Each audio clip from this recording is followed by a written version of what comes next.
اللہ تبارک و تعالی ارحم الراحمین ہے، سب سے زیادہ مہربان، سب سے بڑا مہربان کا دین سخت نہیں ہو سکتا۔ کسی ظالم کا قانون تو سخت ہو سکتا ہے، اللہ کا قانون سخت نہیں ہو سکتا۔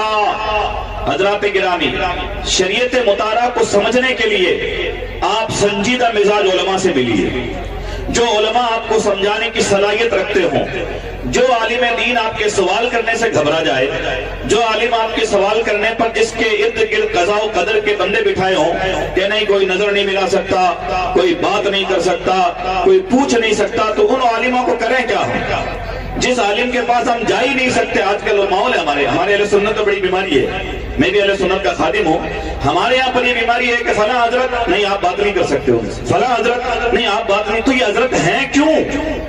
مجھے حیرت ہوتی ہے۔ بخاری شریف پڑھیے، حضرت انس بن مالک کی ایک روایت یاد آ رہی ہے۔ حضرت انس بن مالک ارشاد فرماتے، حضور کے صحابی کہتے ہیں ہم مسجد نبوی کے اندر بیٹھے تھے، ہم چونکہ مارواڑ ضلع ناگور کے اندر بیٹھا ہے نا، تو میں اپنی زبان میں اس حدیث کی ترجمانی پیش کروں گا۔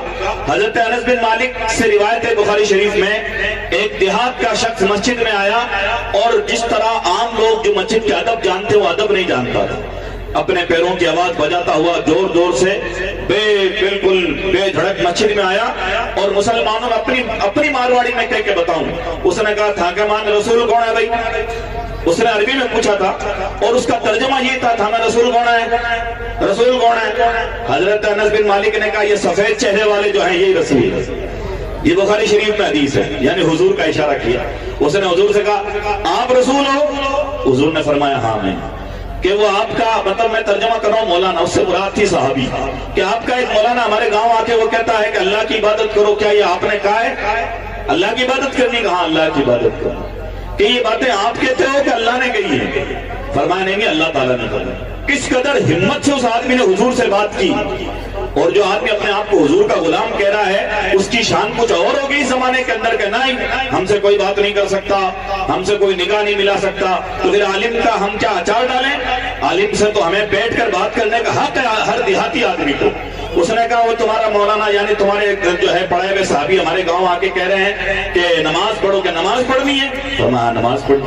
وہ تو کہتا ہے روزے بھی رکھو، روزے بھی رکھنے، ہاں روزہ رکھنا ہے، زکوٰۃ دینی ہے، حج کرنا ہے، ہاں یہ کرنا ہے۔ اس نے بار بار پوچھا کہ یہ باتیں آپ کہہ رہے ہو کہ اللہ تعالیٰ نے کہی ہے؟ یہ بات آپ تو نہیں کہہ رہے؟ رسول پاک نے فرمایا نہیں میں نہیں کہتا، یہ اللہ تعالیٰ کا پیغام ہے۔ اس نے آسمان کی طرف دیکھا، چونکہ آپ عوام ہیں، عوام کا کانسیپٹ یہ ہے کہ عوام کہتی ہے اللہ اوپر ہے، حالانکہ اللہ تعالیٰ کے لیے جگہ ڈیسائیڈ کرنا نہیں چاہیے، لیکن مفتی جلال الدین امجدی صاحب رحمۃ اللہ علیہ لکھتے ہیں کہ اللہ کی شان علوی کو بیان کرنے کے لیے اوپر والا کہہ بھی دیا جائے تو کفر بھی نہیں ہوگا، اہل علم اس سے بچے، لیکن عوام کا یہ کانسیپٹ ہے اوپر والا لوگ کہتے ہیں۔ تو بخاری شریف میں اس نے آسمان کی آدھا نہ کم کریں گے نہ اس سے زیادہ بڑھائیں گے، یوں کہا اور چلا گیا۔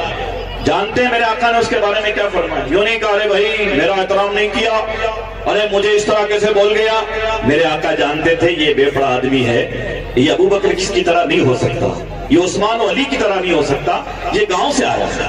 میرے آقا نے فرمایا ان صدق قد افلح، اگر یہ جو کہہ کے گیا ہے نا کہ میں اس سے زیادہ عمل نہیں کروں گا، ایسا ہی اگر عمل کر لے گا اپنی باتوں پر، جو باتوں کا اقرار کیا ہے، تو یہ کامیاب ہو جائے گا۔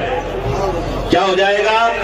کامیاب ہو جائے گا۔ میں اکثر کہتا ہوں میرتا میں جمعے میں، میرے آقا سے ہر دیہاتی بات کر لیتا تھا، اور آج آقا کے وارث کہلانے والوں کی ایک ٹیم ایسی کیوں ہے کہ جس کو لگتا نہیں مجھ سے کوئی بات نہیں کر سکتا، میں جو چاہوں کہہ سکتا ہوں، میں جب چاہوں جس کو چاہوں بند کرا سکتا ہوں۔ ایسا مزاج علماء کے اندر نہیں ہونا چاہیے۔ علماء کو چاہیے اس دکھیاری عوام کے مسئلوں کو حل کرے، اس دکھیاری عوام کو بتائے کہ مسائل شریعہ میں 2 عالموں میں بلکہ 100 عالموں میں اختلاف ہو سکتا ہے۔ شب معراج یعنی شب قدر آنے والی ہے نا رمضان شریف میں، ہم کتنی راتیں مناتے ہیں مسلمانوں؟ 5 رات جاگتے ہیں نا، تو 5 کیوں جاگتے؟ پھر 1 جاگا کرو، کیوں لوگ کہتے ہیں کہ نہیں ایک ہی ہونا چاہیے، دوسرا عالم نہیں ہوتا ہے، بس خالی ہمارے حضرت ہونے چاہیے، دوسرا عالم نہیں۔ لوگوں میں یہ بیماری ہے نا ہماری عوام کے اندر۔ میں اسی عوام سے پوچھتا ہوں 5 رات کیوں جاگتے ہو؟ اللہ تعالیٰ نے تو یہ کہا نا کہ ہم نے شب قدر میں رات میں قرآن اتارا ہے، لیل یعنی 1 رات، لیال یعنی بہت ساری راتیں، تو آپ تو لیال کیوں جاگتے ہیں پھر؟ آپ کے علماء بھی جاگتے ہیں، آپ بھی جاگتے ہیں. کیوں؟ اس لیے کہ تفسیر ضیاء القرآن کے اندر لکھا ہوا ہے کہ شب قدر کون سی ہے کون سی نہیں، اس میں علماء کے 70 گروہ ہیں. کتنے ہیں؟ 70 گروہ. 70 علماء کہتے ہیں نہیں 21ویں ہے، کچھ علماء کہتے ہیں نہیں 23ویں ہے، کچھ علماء کہتے ہیں نہیں 25ویں ہے. لیکن ہم سب کا احترام کرتے ہوئے ساری رات کو جاگتے ہیں. لہذا یہی مزاج ہونا چاہیے کہ مسائل شرعیہ کے اندر 2 بڑے عالم یا 100 بڑے عالموں میں اختلاف ہو جائے، جس کو جس عالم پر عمل کرنا چاہے کرے. احترام سب کا لازم ہے، احترام سب کا لازم ہے. اور علماء کو بھی چاہیے کہ کوئی بات نہیں، میرے موقف سے یہ اتفاق کرے کہ نہ کرے کوئی بات نہیں. یہی سوچ میرے اعلیٰ حضرت کی تھی، یہی سوچ میرے اعلیٰ حضرت کی تھی. اعلیٰ حضرت نے یہی مزاج دیا. اعلیٰ حضرت رحمت اللہ علیہ کی کتاب پڑھو. کتاب کا نام مکتوبات امام احمد رضا. کتاب کا نام کیا ہے؟ مکتوبات امام احمد رضا. اس کتاب کے اندر اور فتاوی رضویہ شریف قدیم 4تھی جلد، ابھی جو نیا سیٹ آیا اس کی وہ لسٹ یاد نہیں، لیکن قدیم 4تھی جلد میں ایک واقعہ دیا ہوا ہے، ایک چیز دی ہوئی ہے. وہ چیز کیا ہے؟ سرکار اعلیٰ حضرت رحمت اللہ علیہ کے نزدیک عورتوں کا مزار پہ جانا ناجائز ہے، عورتوں کا مزاروں پہ جانا ناجائز. لیکن اعلیٰ حضرت کے چہیتے شاگرد مولانا برہان الحق جبل پوری رحمت اللہ علیہ، جن سے میرے اعلیٰ حضرت اتنی محبت کرتے ہیں، اتنی محبت کرتے ہیں کہ لکھتے ہیں جانے من بلکہ عزیز از جان، برہان الحق میری جان نہیں بلکہ جان سے بھی بڑھ کر. اپنے شاگرد کا یہ محبت ہے. اس شاگرد نے کتاب لکھی کہ مزارات پر حدود شرع میں رہ کر عورتوں کی حاضری جائز ہے. شاگرد نے لکھی، اعلیٰ حضرت کے شاگرد میں بات کر رہا ہوں، آپ تو ابھی لڑ رہے ہو نا، میں اعلیٰ حضرت کی خود کی بات کر رہا ہوں. اور پھر اعلیٰ حضرت رحمت اللہ علیہ کو کتاب پیش کی گئی کہ حضور تقریض آپ لکھ دیجئے، تقریض آپ لکھ دیجئے. آج ہوتا تو نہیں میں یہ کتاب کیسے پیش کروں کہ مجھے کھا نہ جائے کوئی، کہیں مجھے مار نہ دے، مجھے کہیں مسلک سے نہ نکال دے. جانتے تھے میرے اعلیٰ حضرت کا دربار ہے، عاشق رسول کا دربار ہے. اعلیٰ حضرت کی بارگاہ میں کتاب پیش کی گئی. اعلیٰ حضرت نے کہا نہیں، میرا موقف تو یہ ہے کہ ناجائز. تم جائز کہنے والے کون؟ ٹھیکیدار تو میں ہوں. میرے اعلیٰ حضرت غلام تھے دین کے، کبھی ٹھیکیداری نہیں کی. جانتے اعلیٰ حضرت نے کیا لکھا؟ مکتوبات امام احمد رضا میں سے خط پڑھیے، فتاوی رضویہ 4تھی جلد قدیم کو بھی نکالیے. میرے اعلیٰ حضرت کے سبحان اللہ، اعلیٰ حضرت تو پھر اعلیٰ حضرت ہے نا، اسی لیے تو اعلیٰ حضرت ہے. میرے امام نے لکھا مولانا نے بہت اچھی کتاب لکھی، مولانا نے بہت اچھی کتاب لکھی. پھر میرے اعلیٰ حضرت اپنے سے اختلاف کرنے والے اس کی وکالت کرتے ہیں. لکھتے ہیں کہ مولانا نے حدیث کے مطلق ہونے کی وجہ سے جائز لکھا ہے. یہ مطلق کا معنی علماء جانتے ہیں، یعنی اعلیٰ حضرت یوں کہنا چاہ رہے ہیں کہ لوگوں مولانا برہان سے ناراض مت ہونا کہ اس نے جائز کیسے لکھ دیا.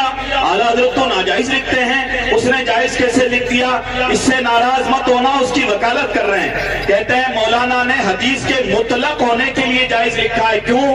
حدیث میں یہ ہے کہ فزورھا، قبروں کو دیکھ لو. حضور نے فکس نہیں کیا، اس لیے مولانا نے بھی ایسا ہی لگا اور انہوں نے اس کو ناجائز نہیں لکھا عورتوں کے لیے. پھر اپنا بیان کرتے ہیں، فرماتے ہیں میں زمانے کے فساد کی وجہ سے ناجائز سمجھتا ہوں، میں زمانے کے فساد کی وجہ سے ناجائز سمجھتا ہوں. اسی طرح آذان خطبے کے تعلق سے بدائیوں کے علماء احترام کرتے ہیں اعلیٰ حضرت کا، اعلیٰ حضرت ان کا احترام کرتے ہیں.